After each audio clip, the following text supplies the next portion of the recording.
Hi, I'm going to go over some tips to help you overcome stage fright or overcome just your irrational fears that come up in your head. And I'm going to use a website to assist me in going over this, but I have some tips of my own as well that over the last few years I came up with.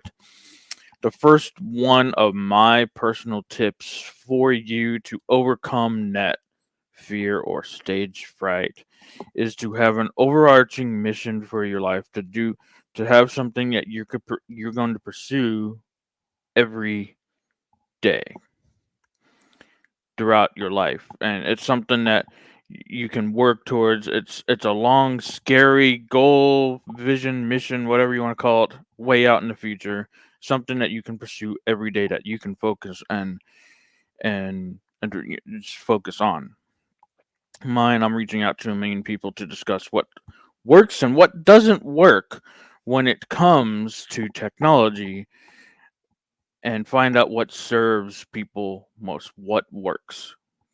Go back to what works. Remember that because I'm going to come back to that. Some things that come up for me if I'm speaking in like a Toastmaster setting or something like that.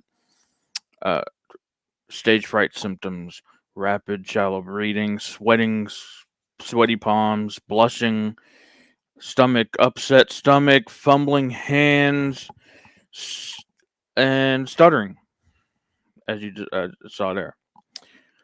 How I overcome all these things? I laugh at myself. I say it's okay. Be okay in the moment. Be okay with whatever happens. It's going to be okay. Be okay with that. Break the ice. Get the audience to laugh with you. Avoid the nerds. Yes, I said the nerds. And the nerds meaning this way: never ending, relentless, distracting conversations. Acronym. Nerds. Never ending, relentless, distracting conversations. Another one, I hope I screwed this up. Be okay with set it as a goal to screw up. And then last tip that I have for you from me, and I'm gonna go over some more too, but go back to what works. And then here I'm gonna go switch over to this BetterHelp website for 7 more tips to overcome stage fright. Prepare, practice, prepare appropriately. Pre- Preparation can help you embody confidence, and the more confidence you have, the less room there may be for fear. This is why being ready for your presentation or performance matters. Number two is shift your perspective. Although it can be scary to get up in front of a crowd, you might benefit from trying to shift your focus from what you're afraid of to what you or someone else might gain from your experience. Focus on one person that you're going to talk to, make the camera that person, make the audience focus on. Imagine that you're just talking to a friend or a family member. Number three, positive self talk. It can also be helpful to examine the way you're speaking to yourself about your fears.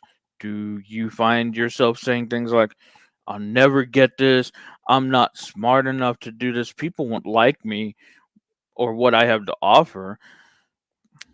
If so, reframe it. Practice positive self talk and reframe your internal dialogue. To reflect can a more positive outlook can have tangible effects. Fourth one, try to be realistic. Accept the possibility that there may be both good and not so good parts of your presentation and that this is okay. Again, being okay. Try to avoid the common cognitive distortion of black and white thinking, which can make you believe that your performance is a complete failure if it's not flawlessly perfect. Adjust your environment as needed. Whenever possible, take advantage of the opportunity to make accommodations to your environment to increase your comfort levels. For example, you may feel more comfortable presenting with the aid of your notes nearby, or you might prefer to have a digital presentation to reinforce your main points and keep you on track. Try calming exercises. Something maybe not as calming, but dance, music.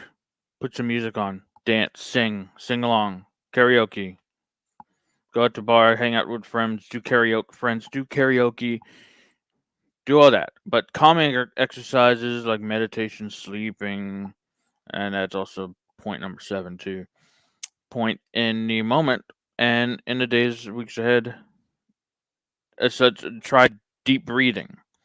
Is what I was trying to get at. That deep breathing can trigger changes in the brain, leading to increased comfort, relaxation, pleasantness, vigor, alertness, reduced symptoms of arousal, anxiety, depression, anger, confusion, you name it.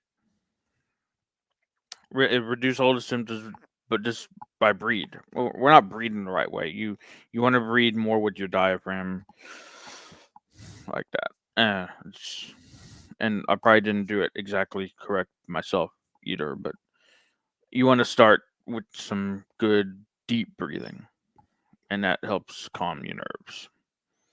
When these things escalate, these things come up: rapid heartbeat, blushing. I said some of these myself. Excessive sweating, trembling, rigid rigid body posture, speaking in a soft voice, difficult thinking, difficult making eye contact.